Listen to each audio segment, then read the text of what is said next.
শুভেচ্ছা। শুরু করছি চ্যানেল 24 এর নিয়মিত আয়োজন প্ল্যানেটারি হেলথ একাডেমিয়া সুরক্ষায় প্রতিদিন পাওয়ার্ড বাই ইউনাইটেড হসপিটাল।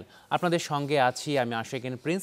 আজকে আমরা কথা বলবো যত্নে থাকুক আপনার ফুসফুস এই আলোচ্যসূচিকে সামনে রেখে। এই বিষয়ে কথা বলতে স্টুডিওতে আমাদের সঙ্গে রয়েছেন জাতীয় বক্ষব্যাধি ইনস্টিটিউট হাসপাতালের সহকারী অধ্যাপক এবং বাংলাদেশ লাং ফাউন্ডেশনের যুগ্ম সম্পাদক এবং একই সঙ্গে তিনি বক্ষব্যাধি গবেষক ডক্টর কাজী সাইফুদ্দিন বেন্নুর। ডক্টর বেন্নুর, আপনাকে স্বাগত আমাদের অনুষ্ঠানে।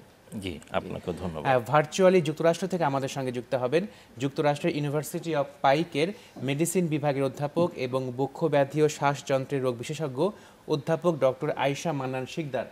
ডক্টর আয়েশা মান্নান, আপনাকেও স্বাগত আমাদের অনুষ্ঠানে। ভার্চুয়ালি আমাদের সঙ্গে আরও যুক্ত থাকবেন ইউনাইটেড হাসপাতালের রেসপিরেটরি এবং বক্ষব্যাধি বিভাগের কনসালটেন্ট ডক্টর রওশন আরা। ডক্টর রওশন আরা, আপনাকেও স্বাগত আমাদের অনুষ্ঠানে। ধন্যবাদ। প্রথমেই আমি যেতে যাচ্ছি ডক্টর বেন্নুরের কাছে। ডক্টর বেন্নুর, বিশ্বব্যাপী গেল 25 সেপ্টেম্বর উদযাপিত হলো বিশ্ব লাং ডে। তো এই লাং ডেটা কেন উদযাপন করা হয় এবং এর মাহাত্ম্য বা বৈশিষ্ট্যটা কি আসলে? আসলে এটা বলতে গেলে আমি একটু ইতিহাসের দিকে যাই। আজ থেকে প্রায় 7-8 বছর আগে পৃথিবীর যে স্বাস্থ্য নিয়ে কাজ করেন, বিশেষত রেসপিরেটরি হেলথ নিয়ে কাজ করেন, শ্বাসতন্ত্র, ফুসফুসের বক্ষব্যাধি নিয়ে কাজ করেন যে সংগঠনগুলো আছে, তাদের সবাই মিলে একটা সিদ্ধান্ত নিলেন যে একটা আন্তর্জাতিক দিবস থাকা উচিত, যেটিতে আমরা সম্মিলিতভাবে সারা পৃথিবীব্যাপী একসাথে বক্ষব্যাধি নিয়ে, ফুসফুসের স্বাস্থ্য নিয়ে কথা বলবো। এরই পরিপ্রেক্ষিতে এই ওয়ার্ল্ড লাং ডে এই দিনটি নির্ধারিত হয় এবং প্রায় 22টি সংগঠন, 22টি দেশের 22টি জাতীয় সংগঠন এটাতে একটা চার্টারের সিগনেটরি হিসাবে কাজ করেন। এবং আমরা অত্যন্ত আনন্দিত যে বাংলাদেশ পিছিয়ে থাকেনি। বাংলাদেশ লাং ফাউন্ডেশন এটার একজন প্রতিষ্ঠাতা সিগনেটরি, এবং তারপর থেকে প্রতি বছর এই দিবসটি পালিত হচ্ছে 25শে সেপ্টেম্বরে। তো এটির মূল উদ্দেশ্য আসলে ধরা যেতে পারে 4টি। প্রথমত হচ্ছে যে বক্ষব্যাধি বিষয়ে উন্নততর চিকিৎসা, বৈজ্ঞানিক যে সমস্ত আধুনিক পদ্ধতি আছে এগুলো নিয়ে সম্যকভাবে সকলকে অবহিত করা, বিশেষত চিকিৎসকদেরকে প্রশিক্ষিত করে তোলা, রোগীর স্বাস্থ্য, ফুসফুসের স্বাস্থ্য সুনিশ্চিত করার জন্য যা যা করণীয় সে ব্যাপারে একটি পদক্ষেপ গ্রহণ করা, জনসাধারণের মধ্যে সচেতনতা সৃষ্টি করা এবং সর্বোপরি যারা নীতি নির্ধারক রয়েছেন তাদের মধ্যে এই ব্যাপারে উদ্বুদ্ধ করা যে বেশ কিছু প্রয়োজনীয় পদক্ষেপ অবশ্যই নিতে হবে। এগুলোকে সামনে রেখেই প্রতি বছর এটি উদযাপিত হচ্ছে। এবছরও হয়েছে এবং বাংলাদেশ লাং ফাউন্ডেশন এ ব্যাপারে ঢাকাতে এবং ঢাকার বাইরেও বেশ কয়েকটি অনুষ্ঠান করেছে। জি ডক্টর বেন্নুর, আপনাকে ধন্যবাদ। হ্যাঁ, ডক্টর আয়েশা মান্নান শিকদার, এই লাং ডে তো বিশ্বব্যাপী উদযাপিত হয়, তো আপনি যুক্তরাষ্ট্রে রয়েছেন, তো বিশ্বব্যাপী এই লাং ডেটা কিভাবে উদযাপিত হলো এবং কতটুকু আসলে আপনারা সাড়া পেলেন? জি, অনেক ধন্যবাদ। এবারকার বিশ্ব লাং ডে সেটা অনেক তাৎপর্যপূর্ণ ছিল, যেহেতু আমরা দেখেছি সারা পৃথিবী ব্যাপী এত ফুসফুসের রোগ যেটা কোভিড-19 জন্য হচ্ছে। তো এই ওয়ার্ল্ড লাং ডেটা এবারকার থিম বা এবারকার লক্ষ্য হচ্ছে যত্নে থাকুক আপনার ফুসফুস, অর্থাৎ কেয়ার ফর ইয়োর লাংস। তো এই যে সংগঠনের কথা ডক্টর কাজী বেন্নুর বললেন, তারা একটা অ্যাডভাইস করে এবং সেট করেছে কিছু স্ট্যান্ডার্ড যে সারা পৃথিবী জুড়ে কিভাবে রেসপিরেটরি হেলথকে সুরক্ষা করা যায়। তো প্রথমেই আমরা জানি যে লাং হেলথ শুধু যে লাং ডিজিজের থেকে প্রতিরক্ষা করে তা না, অনেক অসুখ থেকেই প্রতিরক্ষা করে। শ্বাসই কিন্তু জীবন, যেটা লাং হেলথের বাংলাদেশ লাং ফাউন্ডেশনের যেটা স্লোগান। তো আমরা কিভাবে করতে পারি? এটা আমরা করতে পারি সবচাইতে প্রথমে আমরা ধূমপান থেকে বিরত থাকব, যেটা আমরা নিজেরা ধূমপান করব না, এবং সেকেন্ড হ্যান্ড টোব্যাকো যেটা অন্যের উপরে ধূমপান দেওয়া সেটা আমরা বিরত থাকব। আমরা জানি যে সারা পৃথিবীতে 8 মিলিয়নেরও বেশি মৃত্যু হয় ধূমপানজনিত কারণে। দ্বিতীয়, আমরা অ্যাক্টিভ থাকবো, সক্রিয় থাকবো। যদি আমরা সক্রিয় থাকি তাহলে ফুসফুসের স্বাস্থ্য বা লাং হেলথটা প্রিজার্ভ হবে। আমরা চেষ্টা করব ক্লিন এয়ার, সেটা ঢাকায় বলা খুবই কঠিন, তবে যতটা চেষ্টা করব বায়ু দূষিত না রাখতে। চতুর্থ যেই অ্যাডভাইসটা দেওয়া হচ্ছে সব সংগঠন থেকে, সেটা হচ্ছে ভ্যাকসিন নেওয়া, কোভিড-19 ভ্যাকসিন নেওয়া। কোভিড-19 ভ্যাকসিন আমরা জানি যে অসম্ভব সুরক্ষা করে। তো এই হচ্ছে 4টি। সেই সাথে আমরা একটি যুক্ত করব যে কারো যদি শ্বাসের রোগ থাকে তাহলে আপনার অসুখটিকে আপনি কন্ট্রোলে রাখবেন যদি সিওপিডি থাকে, অ্যাজমা থাকে বা কোনো শ্বাসের অসুখ থাকে। ধন্যবাদ। জি, ডক্টর আয়েশা মানান শিকদার, আপনারা বলছিলেন যে এয়ার পলিউশনের কথা বলছিলেন, তো বাংলাদেশে যে এয়ার পলিউশন যেভাবে আছে, তার মাধ্যমে কি আসলে আমরা আমাদের লাংটাকে সচল অথবা অ্যাক্টিভ বলি অথবা সুস্থ রাখতে পারি কিনা এই বর্তমান প্রেক্ষিতে আমাদের এয়ার পলিউশনে ঢাকাতে? অনেক ধন্যবাদ। যেটা আমরা দেখেছি যে মাস্ক পরিধান করলে শুধু যে অসুখ থেকে বিরত থাকা যায় তা না, এয়ার পলিউশন থেকেও অনেকটা কমা যায়। আমরা জানি যে বিভিন্ন ক্যাটাগরির মাস্ক বিভিন্ন আমাদের প্রোটেকশন দেয়।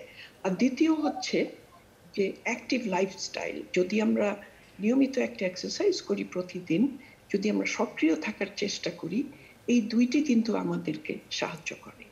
আর এছাড়া তো আমরা জানি যে যথেষ্ট সংগঠন চেষ্টা করছে নিয়ন্ত্রণ করতে বায়ু দূষণ, সেগুলো চালিয়ে যেতে হবে। আমি জানি যে বাংলাদেশ লাং ফাউন্ডেশন ভীষণ কাজ করছে এই সংগঠনদের সাথে।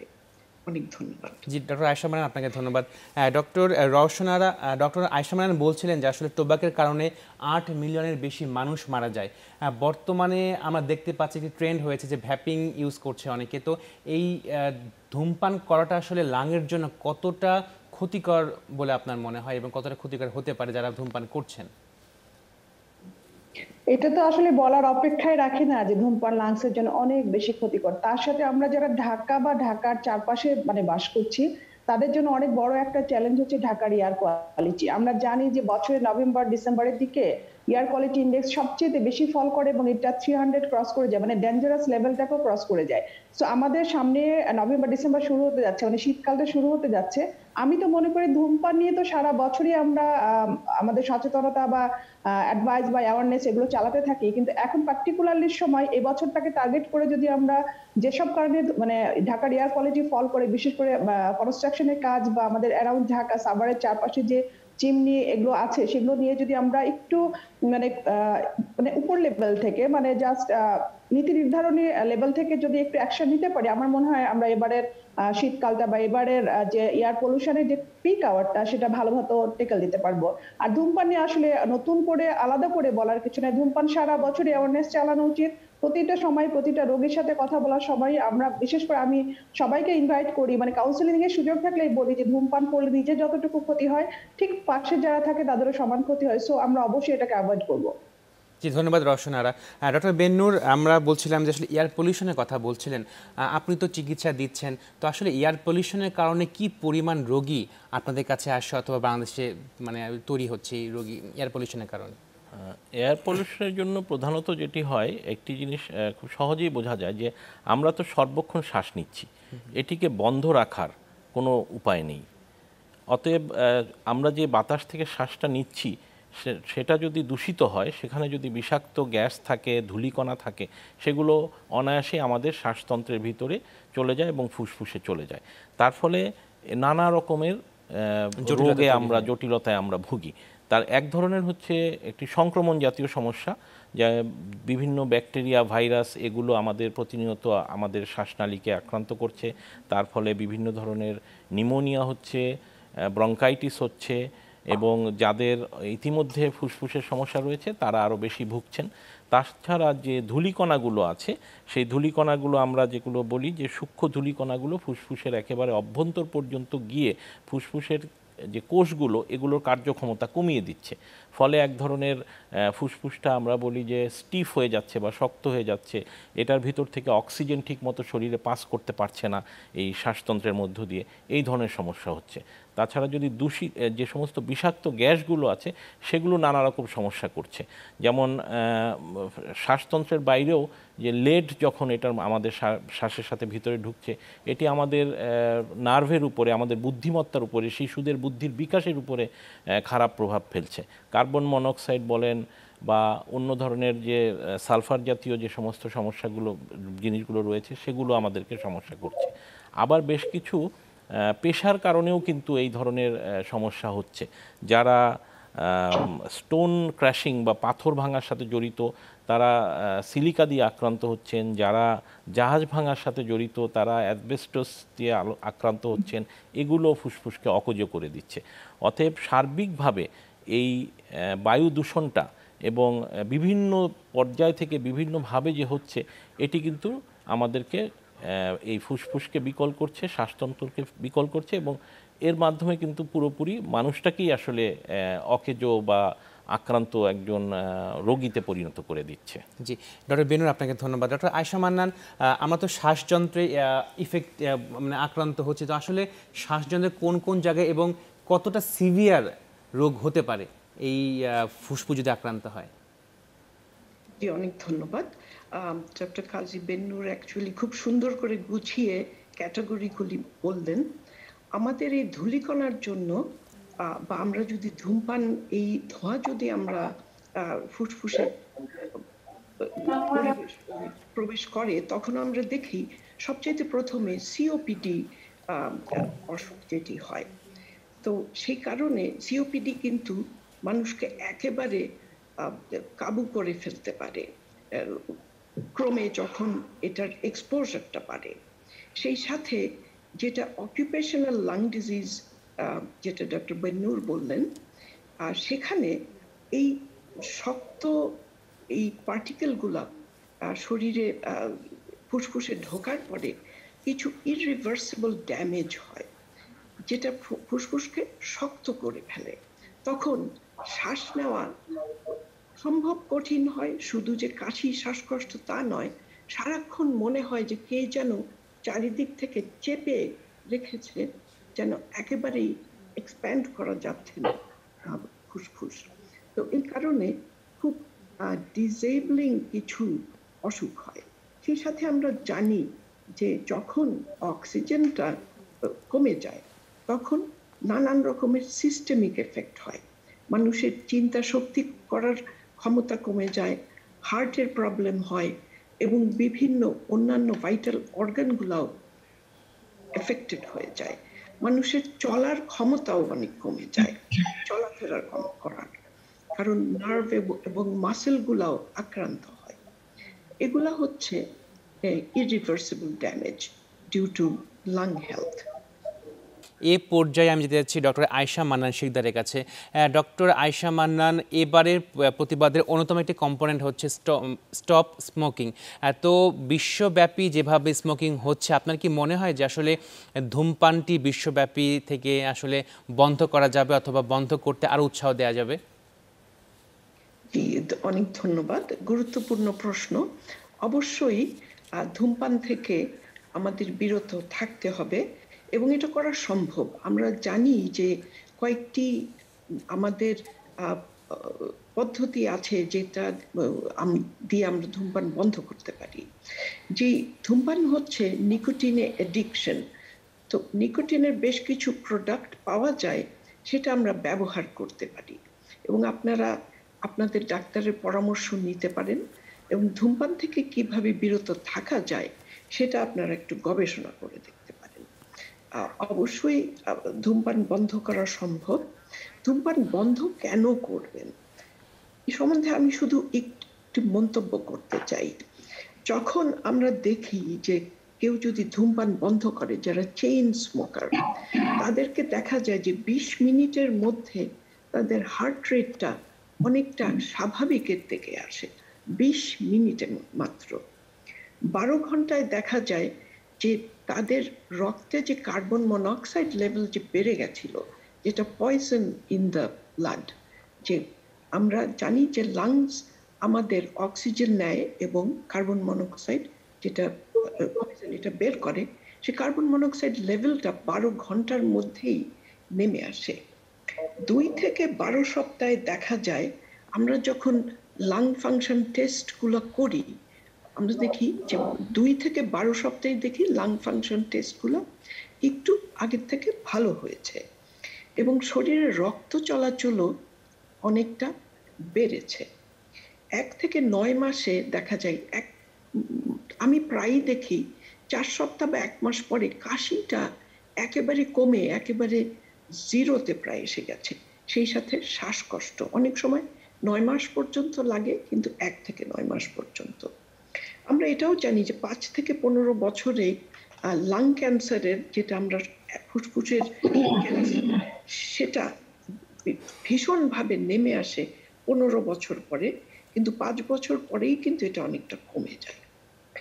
এখন একটি প্রশ্ন হচ্ছে ভেপিং, যেটা বাংলাদেশে এখন লক্ষ্য করা যাচ্ছে। ভেপিং দিয়ে কি হয়? অনেকে মনে করে যে ভেপিং করলে হয়তো স্মোকিং বা ধূমপানটা বন্ধ করতে পারবে। আসলে ভেপিং কিন্তু ধূমপানের চাইতে অনেক বেশি ক্ষতি করে। 2019 থেকে এখন আমেরিকায় এস্টাবলিশড ডায়াগনোসিস হচ্ছে ভেপ ইনডিউসড লাং ইনজুরি, যেটাকে ভ্যালি বলি আমরা। তো সেটা আমরা কেন এত মারাত্মক?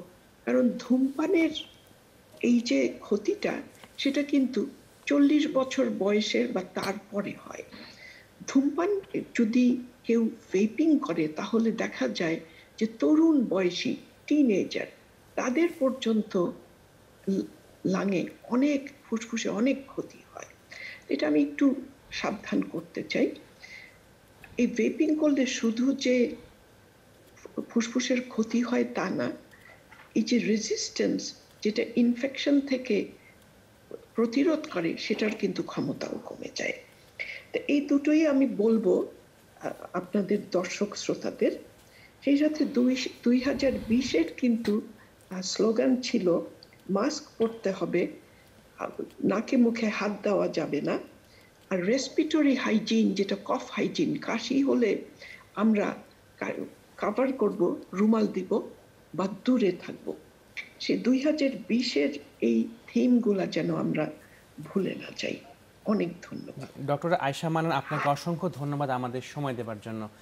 Doctor Bennur, doctor Ayesha Manan Shikder vaping নিয়ে বলছিলেন, তো বাংলাদেশেও এটি এখন ট্রেন্ড হয়ে গেছেন যে বিড়ি সিগারেটের চেয়ে ভ্যাপিং করলে কম ক্ষতি হবে। আসলে আপনি কি বলবেন একজন বিশেষজ্ঞ হিসেবে? হ্যাঁ, যেটা আয়েশা আপা বলছিলেন এটা খুবই গুরুত্বপূর্ণ কথা। কারণ ইদানিংকালে দেখা যাচ্ছে যে ভেপিং বা ই সিগারেট, এটা একটা ট্রেন্ড বা অনেক ক্ষেত্রে দেখা যাচ্ছে একটা স্টাইলের মতো, এবং সেটা তারা ব্যবহার করছেন। সেই সাথে আরও একটি দিকে আমি নজর দিব যে অনেক জায়গায় এই যে সীসা বা হুক্কা, যেটা আমরা হুক্কা বলতাম, এখন সীসা বার হিসাবে বহু জায়গায় দেখা যাচ্ছে যে তরুণ তরুণীরা এটাতে আসক্ত হচ্ছেন এবং এটাকে একটি স্টাইল হিসাবে নিচ্ছেন। এবং সবচেয়ে ভয়ের কথা হচ্ছে গিয়ে যে তারা মনে করছেন যে সিগারেটের যে ক্ষতিটা, সেই ক্ষতিটা তাদের হচ্ছে না। তারা একটা আনন্দ করছেন, তারা একটা এক ধরনের রোমাঞ্চের মধ্যে যাচ্ছেন, কিন্তু সিগারেটের ক্ষতিটা হচ্ছে না। এটার পিছনে একটা কারণও আছে, সেটা হচ্ছে যে খুব পরিকল্পিতভাবে একটা ব্যবসায়িক অপপ্রচার করা হয়েছে। যে প্রথম থেকে বলার চেষ্টা করা হয়েছে যে ভেপিং নিরাপদ, ই সিগারেট নিরাপদ, কিন্তু আমি এখানে স্পষ্ট ভাষায় বলে দিতে চাই, যেটা আপাও বলেছেন, যে ভেপিং কোনোভাবেই নিরাপদ নয়, কোনোভাবেই গ্রহণযোগ্য নয়, এবং এটি অসম্ভব ক্ষতিকর, এমনকি এটি সিগারেটের পান করার থেকেও ক্ষতিকর। অতএব ভেপিং না করা বা ই সিগারেট বা এই সীসা হুকা এগুলোর কোনোটাতেই যাওয়া যাবে না। এবং এটির পক্ষে যে একটি বিভ্রান্তিকর প্রচারণার একটা প্রক্রিয়া রয়েছে, এই প্রক্রিয়া প্রচারণার বিরুদ্ধেও দাঁড়াতে হবে। এটিকে কোনোভাবে অ্যালাউ করা যাবে না, তাহলে আমাদের এই তরুণ সমাজ কিন্তু একেবারেই রেসপিরেটরি ক্রিপল, একটা মানে শ্বাসতন্ত্রের বিকল একটা জাতি হিসাবে গড়ে উঠবে। জি, ডক্টর বেনুর, আপনাকে ধন্যবাদ। হ্যাঁ, ডক্টর রওশন আরা, আপনি তো কনসালটেন্সি করছেন রেসপিরেটরি বক্ষব্যাধি নিয়ে, তো আপনাদের কাছে যখন রোগীরা আসে, আসলে কোন বয়সের রোগীরা বেশি আসছে আপনাদের কাছে? না, এখনো আমার কাছে মানে মিড লেভেল থেকে বলবো আর কি, অ্যারাউন্ড 40, বা কারো কারো ক্ষেত্রে আমি রেসপিরেটরি মানে ধূমপান রিলেটেড যে প্রবলেমগুলোর কথা বলছি, আমরা জানি যে 40-র পরে আসলে ম্যানিফেস্টেশন শুরু হয়, কিন্তু আমি 30-র পর থেকেই পাই আসলে, মানে স্মোকিং হিস্ট্রি আছে বা একটু ডাস্টি এনভায়রনমেন্টে কাজ করে, তারা দেখা যায় যে বারবার এই রিপিটেড রেসপিরেটরি ইনফেকশন বা ছোটখাটো সমস্যা লেগেই আছে, একটার পর মানে একবার ভালো হচ্ছে আবার রিকারেন্সে যেটা আমরা বলি আর কি, সেটা বিলো 40-তেও আমি পেয়ে যাই। মানে ঠিক মাঝ বয়সী থেকেই শুরু হয়ে যায়, আর এল্ডারলি পিপুলরা তো আছেই। আর ঠিক তার ছোটদের যে গ্রুপটা, তারা আসলে ওরকম লং স্ট্যান্ডিং বা বারবার হচ্ছে এরকমটা না, আছে আমার কাছে আসে অন্যান্য সমস্যাগুলো নিয়ে। তো লাং ক্যান্সারটা আসলে কখন হয়, আসলে কোন পর্যায়ে গেলে লাং ক্যান্সার আক্রান্ত হয়? না, লাং ক্যান্সারের কিন্তু আসলে নির্দিষ্ট কোনো বয়স নাই, যদিও আমরা জানি যে ক্যান্সার রিলেটেড প্রবলেম গুলো ইউজুয়ালি সাধারণত বয়স মানে অল্প বেশি বয়সীদের মধ্যে আছে, কিন্তু এখনকার দিনে মানে কারেন্টলি আমার কাছে মনে হয় না যে ট্রেন্ডটা একদম ফিক্সড যে এল্ডারলিদের শুধু ক্যান্সার হবে। আমরা কিন্তু অনেক ইয়াং পেশেন্টও পেয়ে যাই, খুবই আনপ্রেডিক্টেবল, কয়েকটা দিনের হয়তো মানে সমস্যা নিয়ে এসছে, ওয়ার্ক আপ করতে গিয়ে দেখলাম যে তার লাং ক্যান্সার হচ্ছে। এখন বিভিন্ন সব বয়সী পাওয়া যাচ্ছে আসলে, একদম বাচ্চাদের না, বাট হচ্ছে যে ইয়াংদের মধ্যে আমরা ক্যান্সারের প্রবণতাটা দেখতে পাচ্ছি এখন। জি ডক্টর রওশন, আপনাকে ধন্যবাদ। ডক্টর বেন্নুর, আরেকটি কম্পোনেন্ট হচ্ছে অ্যাক্টিভ লাইফ। তো অ্যাক্টিভ লাইফ বলতে কি আসলে কায়িক পরিশ্রম অথবা শারীরিক পরিশ্রম অথবা জিমকে বোঝাচ্ছে কিনা, অথবা এই দ্বারা কি বোঝাচ্ছেন আপনারা অ্যাক্টিভ লাইফ বলতে? অ্যাক্টিভ লাইফ বলতে আসলে যে একেবারে প্রচণ্ডভাবে জিমে গিয়ে একেবারে পেশাদার বডি বিল্ডারদের মতো কাজ করতে হবে তা না। আসলে যেটা দেখা যাচ্ছে যে এই যে দ্রুত নগরায়ন হচ্ছে আমাদের দেশেও হচ্ছে, এবং আমরা একটা অন্য ধরনের একটা নাগরিক একটা বিকল্প জীবনযাত্রায় অভ্যস্ত হয়ে যাচ্ছি, যেটা কিন্তু স্বাস্থ্যকর নয়। যেটা দেখা যাচ্ছে যে আমরা একেবারেই কোনো শারীরিক পরিশ্রম কায়িক পরিশ্রম করতে চাই না, হাঁটি না, জগিং করি না, এমনকি উঠে গিয়ে টিভির সুইচটাও কিন্তু বন্ধ করি না, আমরা রিমোট দিয়ে করছি। আমাদের সব কিছু এইরকম একটা পরিস্থিতি চলে আসছে।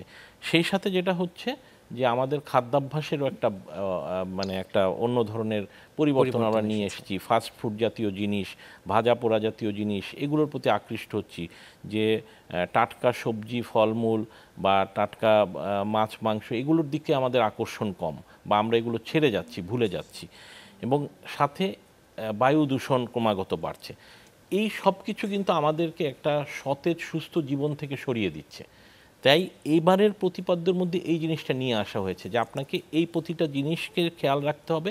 আপনাকে একটি কর্মক্ষম একটি সতেজ জীবনযাপন করতে হবে, সেটার মধ্যে খালি হাতের ব্যায়াম থাকবে, শারীরিক একটা নির্দিষ্ট শারীরিক পরিশ্রম থাকবে, এবং সেই সাথে সুষম খাদ্যাভ্যাস থাকবে, একটা নির্মল বাতাসের ব্যবস্থা করতে হবে।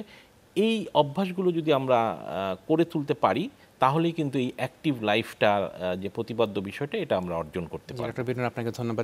ডক্টর রওশনারা, সামনে শীতকাল আসছে, তো এই শীতকালে এই শ্বাসযন্ত্রের মানে রোগে আক্রান্ত হওয়ার কেমন আশঙ্কা রয়েছে রোগ আমাদের? আমরা সবসময় দেখি যে শীতকালে আসলে রেসপিরেটরি বা শ্বাসের রোগীদের সমস্যাগুলো সবসময় বেশি হয়।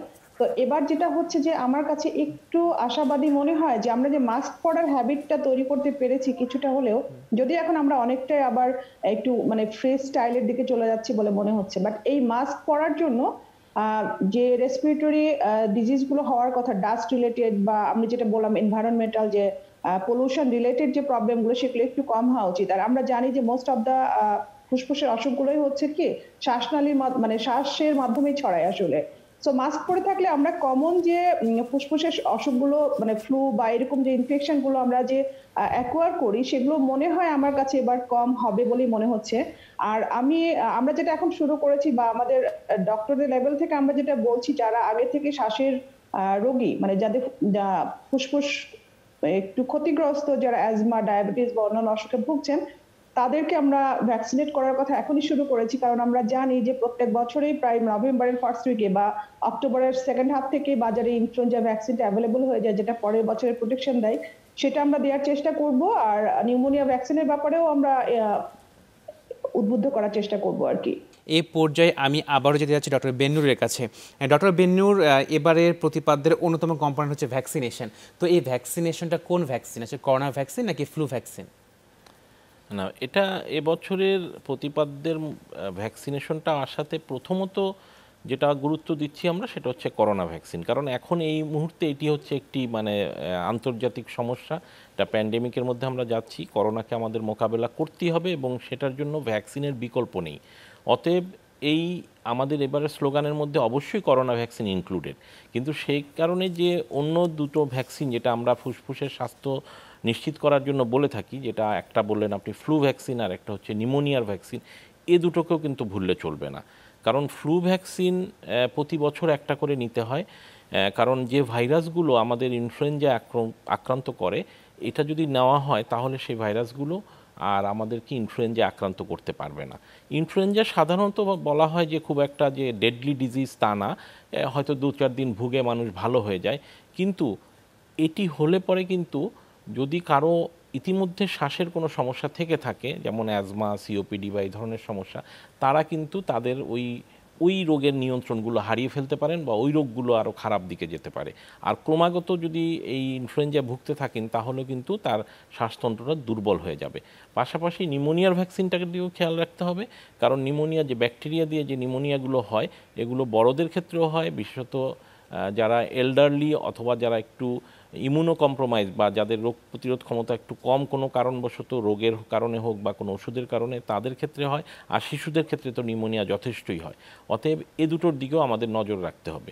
নিউমোনিয়ার একটি সুবিধা আছে যে এটির এমন কিছু ডোজ আছে যে হয়তো জীবনে 2বার বা 3বার নিলে পরে, বা কোনো কোনো ভ্যাকসিন বলা হয় জীবনে মাত্র 1বার নিলেই এটি কিন্তু সারা জীবনের জন্য একটা প্রোটেকশন দিতে পারে। অতএব এই সময় আমাদের করোনা ভ্যাকসিন নিতে হবে, সেই সাথে আমাদের যে পুরনো 2 বন্ধু ফ্লু ভ্যাকসিন এবং নিউমোনিয়া ভ্যাকসিন, এই দুটোকেও ভুললে চলবে না, এটাও আমাদেরকে নিয়ে নিতে হবে। ডক্টর বেনুর, আপনাকে ধন্যবাদ। ডক্টর রওশনারা, অনেকেই শ্বাসযন্ত্রের রোগে ভুগছেন, তারা দ্বিধায় আছেন যে আসলে করোনার টিকা নেবেন কিনা, তো আপনারা কি বলবেন একজন ডক্টর হিসেবে, পরামর্শ কি দিবেন? অবশ্যই যারা বিভিন্ন রকম কোমরবিডিটি, মানে আমি যদি পার্টিকুলারলি আমার সাবজেক্টের কথা বলি, যে যারা বিভিন্ন রকম শ্বাসের রোগে ভুগছেন তারা অবশ্যই আগে আগে নেবেন, আরো বেশি করে নেবেন। ওনারাই হচ্ছে যে প্রায়োরিটির লিস্টে প্রথম দিকে থাকবেন, যারা করোনা ভ্যাকসিন নিতে চাইবেন বা নেওয়া উচিত বা আমরা উদ্বুদ্ধ করব। কারণ কি, যাদের ড্যামেজ লাং নিয়ে বসবাস করছেন তাদের ক্ষেত্রে করোনা যদি হয়, আমরা দেখি যে ম্যানিফেস্টেশনটা বা সাফারিংসটা বা সিভিয়ারিটিটা একটু বেশি হতে দেখেছি আমরা আসলে আমাদের প্র্যাকটিক্যাল এক্সপেরিয়েন্স থেকে। এটা একটা ফ্যাক্টর, তাহলে আমরা চাইবো যে তাদের করোনা না হোক। দ্বিতীয়ত হচ্ছে আরেকটা গ্রুপ অফ পিপল আমরা এখন পাচ্ছি যাদের করোনা হয়ে গিয়েছে, করোনা থেকে উঠে আসার পরেও বারবার মানে আমি দেখি যে ফলো আপে মিনিমাম 5-6 মাস পর্যন্ত রোগীরা বারবার আসে যে একটুতেই ঠান্ডা লেগে যাচ্ছে, আবার একটু কাশি হচ্ছে, মানে ঠিক আগের অবস্থায় ফিরে যেতে তাদের সময় লাগছে। সো যারা করোনা আক্রান্ত ছিলেন তারাও একটু ভালনারেবল গ্রুপ হয়ে যাচ্ছেন যে আমরা আবার বারবার রিপিটেড ইনফেকশনে যাচ্ছি কিনা। সো তাদের ক্ষেত্রে এবারের জন্য ইনফ্লুয়েঞ্জা ভ্যাকসিন, নিউমোনিয়া ভ্যাকসিন খুব বেশি মানে ভালো কাজ দিবে বা নেওয়া উচিত। আর 2টা ভ্যাকসিন কিভাবে নিব এটা নিয়ে অনেকের মধ্যে একটা কনফিউশন থাকতে পারে। করোনা ভ্যাকসিন তো আসলে আমাদের একটা ডেটের ব্যাপার থাকে যে আমরা রেজিস্ট্রেশনের পর একটা পার্টিকুলার ডেটে যাব। শুধু মনে রাখতে হবে যে করোনা ভ্যাকসিন থেকে আমাদের ইনফ্লুয়েঞ্জা ভ্যাকসিন বা নিউমোনিয়া ভ্যাকসিনের মধ্যে অ্যাটলিস্ট 14 ডেজ গ্যাপ যাতে আমরা মেনটেন করতে পারি, তবে একই দিনে একই সাথে আপনি নিউমোনিয়া এবং ইনফ্লুয়েঞ্জা ভ্যাকসিন নিতে পারবেন। সো করোনা ভ্যাকসিনটাকে প্রায়োরিটি দিয়ে বা ওটার ডেটটাকে ইম্পর্টেন্স দিয়ে আমরা আগে আমাদের করোনা ভ্যাকসিনের ডেট ঠিক করবো, অ্যান্ড দেন তার সাথে আমরা ইনফ্লুয়েঞ্জা এবং নিউমোনিয়া ভ্যাকসিন নিব আর কি। জি ডক্টর রওশনার, আপনাকে ধন্যবাদ। ডক্টর বেন্নুর, আপনি বলছেন যে পেশাগত কারণে অনেকেই ফুসফুসের রোগে আক্রান্ত হচ্ছেন, অনেক ইটভাটায় কাজ করছেন, স্টোন ক্র্যাশ করছেন, তো আসলে এই ক্ষেত্রে যাতে করণীয় কি, যারা এই জায়গায় কাজ করছেন তারা যাতে ফুসফুসের রোগে আক্রান্ত না হন, তাদের করণীয়টা কি? আসলে এটি একটি মানে আমি বলবো যে এককভাবে খুব এটাকে ঠেকানোটা কঠিন, এটার জন্য একটা সম্মিলিত প্রয়াস থাকতে হবে। প্রথমত হচ্ছে যে এই যে পেশাগুলোর কথা বললেন আপনি, যে যারা পাথর ভাঙছেন, যারা ইটভাটায় কাজ করছেন, নির্মাণ শ্রমিক আছেন, সিমেন্ট নিয়ে কাজ করছেন, বা আরেকটা আমি বলেছি যে জাহাজ ভাঙার সাথে জড়িত, এরা এই ধরনের কিছু বিষাক্ত মানে ধূলিকণা বা কেমিক্যালের সংস্পর্শে এসে তাদের ফুসফুসটা কিন্তু ওই যে আমি বলেছিলাম যে শক্ত হয়ে যাচ্ছে, আইএলডি বলে একটা রোগ আছে, ইন্টারস্টিশিয়াল লাং ডিজিজ, এই ধরনের সমস্যাগুলোয় তারা চলে আসছেন, লাঙে ফাইব্রোসিস হয়ে যাচ্ছে।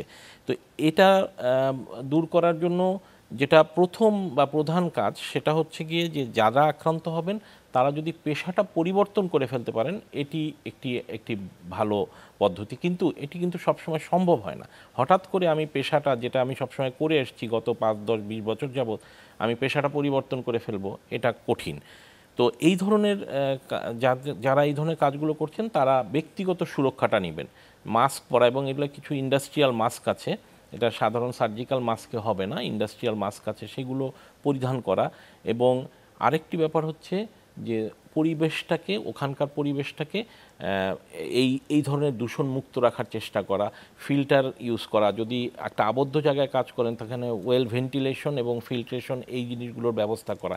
এগুলোর জন্য কিন্তু আসলে শ্রমিকের সাথে সাথে মালিক পক্ষকে এগিয়ে আসতে হবে, তাদেরকে বুঝতে হবে যে আমার শ্রমিকের সুরক্ষার দায়িত্ব আমাকে নিতে হবে, তাদেরকে মাস্ক দিতে হবে, তাদেরকে একটি স্বাস্থ্যসম্মত পরিবেশ দিতে হবে। আর সেই সাথে কিন্তু আমাদের যারা নীতি নির্ধারক আছেন, পলিসি মেকার্স, আমাদের কিছু আইনও আছে, বাংলাদেশের যেটা শ্রম মন্ত্রণালয়, সেখান থেকে আইন আছে, স্বাস্থ্য মন্ত্রণালয়, পরিবেশ মন্ত্রণালয় আইন আছে, কিন্তু অনেক ক্ষেত্রে প্রয়োগ নেই। তো এই ক্ষেত্রে এই শ্রম মন্ত্রণালয়, স্বাস্থ্য মন্ত্রণালয় এবং পরিবেশ মন্ত্রণালয়, এদের সম্মিলিত একটি রাজনৈতিক সদিচ্ছা থাকতে হবে যে এই ধরনের এই যে শ্রমিকরা, দরিদ্র শ্রমিকরা এইগুলোর ঝুঁকির মুখে যাচ্ছেন, তাদেরকে এই ঝুঁকির থেকে কতখানি রক্ষা করা যায় এবং ঝুঁকিতে পড়ে গেলে তাদের স্বাস্থ্য চিকিৎসার ব্যাপারে যাতে সহায়তা করা যায় এটি। তো আমি মনে করি যে কথাটা আমি শুরুতে বলেছিলাম, এটি একটি সম্মিলিত প্রয়াসের মাধ্যমে আসলে আমাদেরকে মোকাবেলা করতে হবে। ডক্টর বেনুর, আপনাকে ধন্যবাদ। হ্যাঁ, ডক্টর রওশনারা, এই লাং ডিজিজ প্রতিরোধে আসলে মাস্কের গুরুত্ব এবং মাস্কের অপরিহার্যতা কতটুকু? অনেক বেশি, অনেক বেশি, কারণ আমরা জানি যে ধুলা বালি রোগ জীবাণু সবকিছু আমরা শ্বাসের মাধ্যমে আসলে আমাদের ফুসফুসে গিয়ে পৌঁছায়। সুতরাং শুধু করোনাকালীন টাইমে না, আমরা যে রেসপিরেটরি হাইজিন বা হেলথ হাইজিনটা গত 1.5-2 বছর ধরে শিখলাম, আমার মনে হয় এটা সবসময় কন্টিনিউ করে যাওয়া উচিত। এটা আমাদেরকে অ্যাডভান্টেজই দিবে, আমাদেরকে বিভিন্ন রোগ থেকে মানে প্রতিরোধ করবে বা আমাদের যে একটু মানে বাঁচাবে আর কি। সো আমরা শুধু করোনা আছে মাস্ক পরছি, করোনা চলে গেল মাস্ক পরবো না, এটা মনে হয় করা উচিত না, এটা কন্টিনিউ করা উচিত আমাদের। জি ডক্টর রওশন, আপনাকে ধন্যবাদ। ডক্টর বেন্নুর, আপনি বলছিলেন যে ইট ভাটায় কাজ, স্টোন ক্র্যাশিং, জাহাজ শিল্পে কাজ, তো এই ক্ষেত্রে যে পরিবেশ যাতে ঠিক মতো আছে কি না, সে গভর্নমেন্টের মনিটরিং কি ঠিক মতো হচ্ছে, আপনার কি মনে হয়? এটা মনিটর করার জন্য ওখানকার বাতাসে এগুলোর মাত্রা কেমন আছে এবং পাশাপাশি যে শ্রমিক কাজ করছেন তার ফুসফুসের কার্যক্ষমতা কেমন আছে, তার জন্য কিছু পরীক্ষা নিরীক্ষা করা, এই জিনিসগুলো করতে হবে। শ্রমিকের ক্ষেত্রে যিনি আক্রান্ত, তার ক্ষেত্রে তার এক্স রে বা সিটি স্ক্যান, এই ধরনের ইমেজিংয়ের ব্যবস্থা রাখতে হবে। তার লাং ফাংশন টেস্ট করে দেখতে হবে যে তার লাং ফাংশন ঠিক মতো আছে কি না। আরও কিছু রক্তের কিছু পরীক্ষা করে দেখা যায় যে তার এই ধরনের সমস্যার কারণে তার শরীরের অন্য অঙ্গ প্রত্যঙ্গে কোনো সমস্যা হচ্ছে কি না। এই মনিটরিংটা যেমন দরকার, সেই সাথে যেটা আর শুরুতে বললাম যে বাতাসে এটার মাত্রা কি, সেটা সঠিক মানে সহনীয় মাত্রায় থাকছে কি না সেটিও দেখতে হবে। এবং এটির জন্য যে প্রক্রিয়াগুলোর দরকার সেটার যথাযথ আইন প্রণয়ন করতে হবে, প্রয়োগ করতে হবে এবং সেটিকে যারা মালিক পক্ষ তাদেরকে এটা বুঝে নিয়ে এটাকে ইমপ্লিমেন্টও করতে হবে। ডক্টর বেনুর, আপনাকে ধন্যবাদ। ডক্টর রওশনার, একটি সংক্ষেপে বলবেন আসলে কেউ যদি লাং ডিজিজ আক্রান্ত হয়, বাংলাদেশে এর চিকিৎসা অ্যাভেলেবেল কিনা এবং সহজলভ্য কিনা, একটু সংক্ষেপে বলবেন। হ্যাঁ, বাংলাদেশে অনেক ধরনের চিকিৎসা অ্যাভেলেবল এবং সহজলভ্য। আমি বলবো আমাদের বিভিন্ন লেভেলে আসলে ট্রিটমেন্টের ব্যবস্থা আছে, সেটা সরকারি বেসরকারি, যার যা সামর্থ্য অনুযায়ী তারা রিচ করবেন। আর অনেক ফ্যাসিলিটি যে আমাদের আছে, হয়তো একদম অ্যাডভান্স স্টেজে বা অ্যাডভান্স লেভেলের ট্রিটমেন্ট আমরা কিছু জায়গায় একটু সীমাবদ্ধতা আছে, বাট আমি মনে করি যে বেশ একদম গ্রাম পর্যন্ত বা জেলা উপজেলা লেভেল পর্যন্ত আমাদের রেসপিরেটরি ডিজিজের ট্রিটমেন্টের ফ্যাসিলিটিজ আছে। ডক্টর রওশনার, আপনাকে ধন্যবাদ। ডক্টর বেনুর, আমরা অনুষ্ঠান শেষ করবো, তার আগে একটু সংক্ষেপে বলবেন যাতে আমরা আমাদের ফুসফুসটাকে কিভাবে সচল এবং সতেজ রাখতে পারি, সংক্ষেপে বলুন দর্শকদের উদ্দেশ্যে। আসলে আজকে এই প্রথম থেকে যে আলোচনাগুলো হয়েছে, এই আলোচনাগুলো যে পজিটিভ দিকগুলো বলা হয়েছে, এই পজিটিভ দিকগুলো যদি আমরা মেনে চলি তাহলেই কিন্তু আমাদের শ্বাসতন্ত্র এবং ফুসফুস সচল থাকবে। প্রথম হচ্ছে যে আমরা যে বাতাস থেকে শ্বাসটা নিচ্ছি, অক্সিজেন গ্রহণ করছি, বাতাসটাকে নির্মল রাখতে হবে। সেই নির্মল রাখার জন্য পরিবেশ দূষণ করা চলবে না। আমরা করছি কলকারখানা, গাড়ি ঘোড়ার মাধ্যমে, এই জিনিসগুলোকে বন্ধ রাখতে হবে। ইট ভাটার মাধ্যমে করছি, বন্ধ রাখতে হবে। গাছ কেটে ফেলছি, গাছ কেটে আমাদের অক্সিজেন যে ফ্যাক্টরি সেটা নষ্ট করছি, এটা করা যাবে না। গাছ কাটা বন্ধ করতে হবে, বৃক্ষরোপণ করতে হবে। তারপরে হচ্ছে ব্যক্তিগত সচেতনতা, যে আমি এই যেটা ডক্টর রওশন বলেন যে মাস্ক পরার বিকল্প নেই, এখন বর্তমানে যে একটা পরিস্থিতি যাচ্ছে সেখানে যেখানেই প্রয়োজন মাস্ক পরতে হবে, সুরক্ষায় থাকতে হবে। তারপরে হচ্ছে বদভ্যাসগুলো বাদ দিতে হবে, এই যে স্মোকিং, ভেপিং যে কথাগুলো বলা হলো এগুলো বাদ দিতে হবে, নিজের সুরক্ষার জন্য ভ্যাকসিনগুলো নিতে হবে, এবং সর্বোপরি যেটা যে অ্যাক্টিভ লাইফ আপনি বললেন যে একটু ব্যায়াম করা, সুষম খাদ্যাভ্যাস করা, নির্মল বাতাসে একটু সময় কাটানোর চেষ্টা করা, এই জিনিসগুলো করতে হবে। সো ধাপে ধাপে আজ এই বিশ্ব ফুসফুস দিবসের যে 4টি প্রতিপাদ্য বিষয় এগুলো যদি আমরা পালন করি তাহলে কিন্তু একটি সুস্থ সবল শ্বাসতন্ত্র ফুসফুস আমরা। ডক্টর বেনুর আপনাকে অসংখ্য ধন্যবাদ, ডক্টর রওশনের আপনাকে অসংখ্য ধন্যবাদ। আশা করি ভবিষ্যতে আবার কথা হবে। হ্যাঁ দর্শক, অনুষ্ঠান শেষ করার আগে অবশ্যই বলবো ফুসফুস সতেজ রাখতে রাষ্ট্রীয় পর্যায় থেকে ব্যক্তি পর্যায় পর্যন্ত সচেতন হন। ভালো থাকুন, সুস্থ থাকুন।